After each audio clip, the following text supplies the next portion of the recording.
Hey guys, what's up? It's Eli with Aperture, formerly Funker Martial Arts, and we're going to talk about some mount escapes today. This is a really tricky situation to get into, and there's lots of different ways that you can be stuck underneath the mount. So I want to look at some that are maybe not just kind of the standard ways that we can get stuck in the mount, but maybe some special conditions that you might have some trouble with of how this guy can configure his body in a way that really kind of stifles this standard kind of escapes.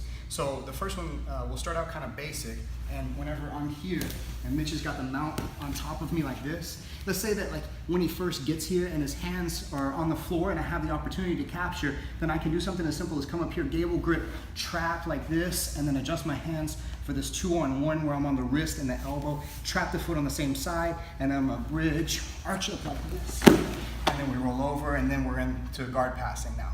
I'm not going to do all that. We'll cover guard passing in a different one. My main focus for this is just to get out of the mount position. So that's good if you know, I can catch him while his hands are still down here and doing this. However, sometimes when we get here and I'm starting to go for this, he's being a little tentative with his hands, and he's kind of pulling his hands away like this. So I want to try to get him to put his hands back on the mat. Maybe I can bridge here and get him to do that and then go back. But if he's really doing a good job of consistently pulling his hands off the mat, maybe I want to trace it back here. So what happened is whenever he hit and he goes to pull his hand back, I'm following it, and then I'm going to stuff it here low in his abdomen like this. I want to trap the foot here, and then again, same thing, I'm going to look the direction that I'm going to go, arch my hips up here, we're trap the head, sit, come up, and then we're back into passing again. Okay, so that's another condition that we might find ourselves in, right?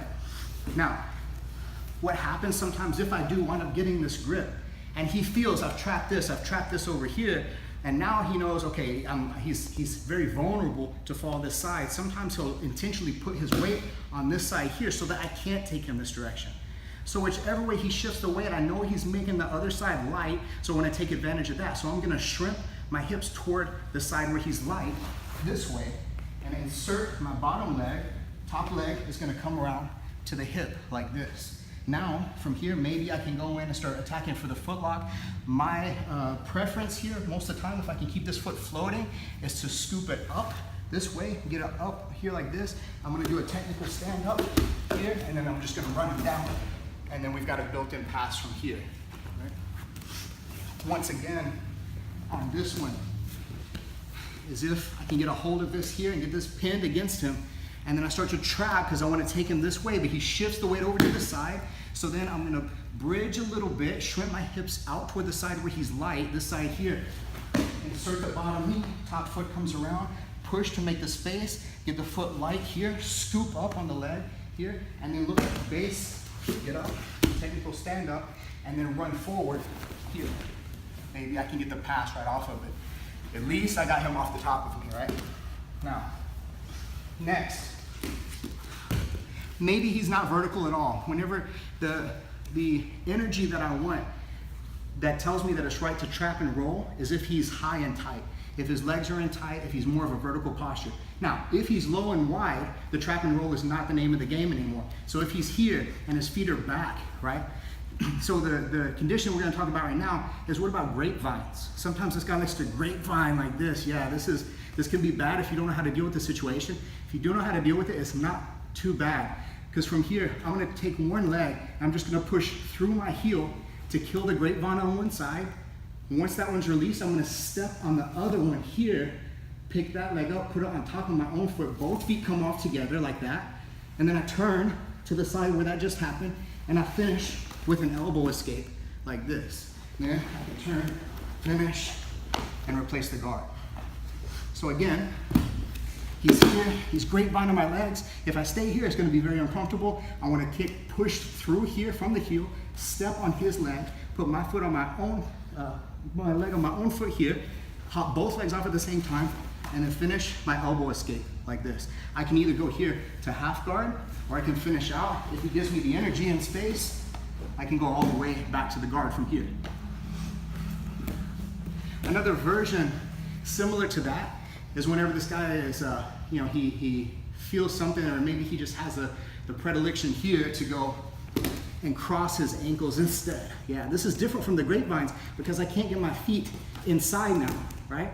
So if I can't get my feet inside, I can't elbow escape, I can't trap and roll. It's not right for either of those situations. So I'm gonna take my hands, if he's got pants on, I'm gonna grab his pants, I hope he has pants on, and then from here, I'm gonna bridge here, and I'm gonna kick my feet straight up in the air, insert both legs, push them out, and then we're gonna be back here in like kind of a butterfly guard position. What that looks like without him on top of me is kind of like if I was lying down on the bed or lying down on the floor and trying to take my pants off. I can't do it this way. I have to lift my legs up that way here. So whenever he's here, and a great example of this is a UFC a while back, Martin Kampmann versus Jake Shields. This was a really good move by Martin Kampmann whenever Jake Shields like this kind of mount here. And so he would get here, he would push up on the hips, and he would stick the legs straight up in the air, bring the legs inside, and then be back here in this kind of butterfly position. So that's another good one. Now, notice all of these are kind of contingent on me doing something good in the beginning of this, which is keeping my elbows down on the inside, which is what I want to do almost every time that I'm mounting. This is usually always a good idea. So if though he's able to get his knees in my armpits, my bridge is not effective any longer. So this is a problem for me. If he gets under my armpits, I want to try to scoot back out to get my elbows back in, but if he's being very stubborn about it, I'm going to have to find a different way out. So I'm going to take my hands, C-clamp like this, put them in his armpits. I'm going to bridge here while I extend my arms out. It sounds like a bad idea, just listen to him. I go here, and then I'm going to replace my hands with my feet this way, and I'm going to keep pushing with my hands, roll up the back like this. With any luck, I catch a foot on the way out, and then I can attack it. I don't want to get too greedy. As long as I get him off of me, then I'm doing good. So again, people will instinctively try this a lot of times whenever they don't know a whole lot, and they'll try to come here and wrap the feet around like this. This is a horrible idea. This can go wrong in a lot of ways. That's not what I'm doing. What I'm doing here is I'm going into the armpits like this, bridging, pushing up like this here, and then immediately bringing my feet to replace my hands, so my hands can go down here and push on his torso or his pants or his hips, roll over my shoulder, come out the back door, and then go here, maybe hang on to this foot. Even if I don't get the foot lock, if he wants to twist and roll to face me, then I still wind up in a good position afterwards. So, man, there's a lot of other ways that I can escape.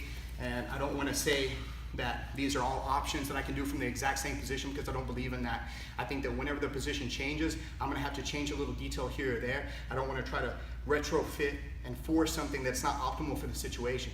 But I think these are some difficult situations, and these are some really good escapes that get me out of a lot of trouble. So give these a try, guys. I hope you like them. Keep watching the Night Jiu-Jitsu channel on YouTube. Check out Aperture, and I hope you like it.